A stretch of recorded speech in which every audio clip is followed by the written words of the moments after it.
কষে দেখি 15.3 অঙ্ক। আমাদের বাড়ির পাশে একটি সামন্তরিক আকারের জমি আছে, যার সন্নিহিত বাহুদ্বয়ের দৈর্ঘ্য যথাক্রমে 15 মিটার ও 13 মিটার।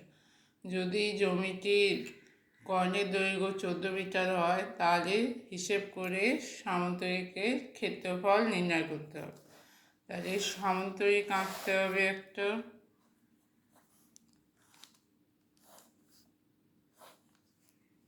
সামুদ্রিকে বলেছে সন্নিহিত বাহুদ্বয়ের দৈর্ঘ্য 15 মিটার 13 মিটার। সন্নিহিত বাহু মানে পাশাপাশি বাহুদ্বয়, একটা 15 একটা 13। আচ্ছা, এই জমির কর্ণের দৈর্ঘ্য কত? 14। তবে হিসেব করে সামুদ্রিক আকারে জমির ক্ষেত্রফল নির্ণয় কর। আচ্ছা, একটা সামন্তরিকটা যদি ABCD নাম দেওয়া হয়, তাহলে কি হবে?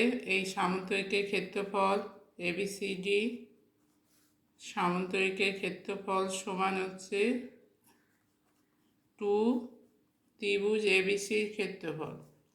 সামন্তরিকের কর্ণ কি করে? সামন্তরিকের কর্ণ সামন্তরিককে দুটো সর্বসম ত্রিভুজে বিভক্ত করে।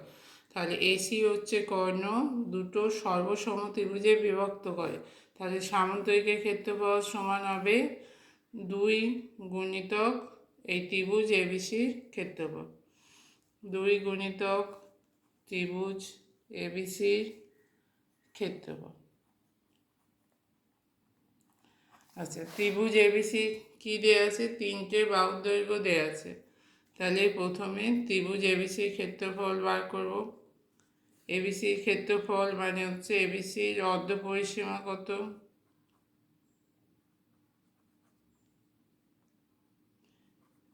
অর্ধ পরিসীমা S সমান হচ্ছে 15 পরিসীমা 15 + 13 + 14/2।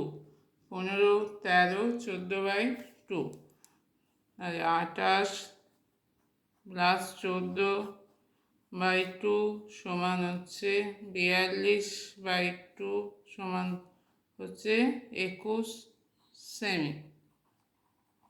তাহলে অতএব ত্রিভুজ ABCর ক্ষেত্রফল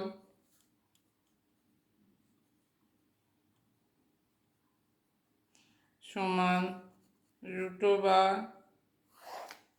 √S S minus A S minus B S minus C। তাহলে √S এর মান হচ্ছে 21, 21 মাইনাস A হচ্ছে 15, 21 minus 15, 21 minus B 13, 21 minus C হচ্ছে 14 সমান 21কে ভাঙলে হচ্ছে 7 গুণিতক 3, 21 থেকে 15 বাদ দিলে 6, 21 থেকে 13 বাদ দিলে হচ্ছে 8, 21 থেকে 14 বাদ দিলে 7। তাহলে দুটো 7 একসঙ্গে এলো। 3, 6কে ভাঙলে হবে 3 গুণিতক 2, 8কে ভাঙলে হবে 2 গুণিতক 4। আচ্ছা, দুটো 7-এর জন্য বর্গমূলে একটা 7 বেরিয়ে আসবে, 3-এর জন্য একটা 3 বেরোবে, 2-এর জন্য একটা 2 বেরোবে, 4-এর জন্য বর্গমূল 2।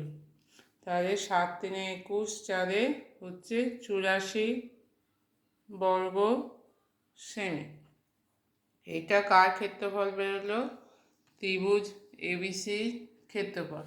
সামন্তরিকের ক্ষেত্রফল তাহলে কী হবে? 2 গুণিতক ত্রিভুজ ABCর ক্ষেত্রফল। তাহলে অতএব সামন্তরিকের ক্ষেত্রফল সমান 2 গুণিতক ত্রিভুজের ক্ষেত্রফল। তাহলে 2 গুণিতক 84 সমান হচ্ছে 168 বর্গ সেমি। তাহলে সামুদ্রিকের ক্ষেত্রফল হচ্ছে 168 বর্গ সেমি।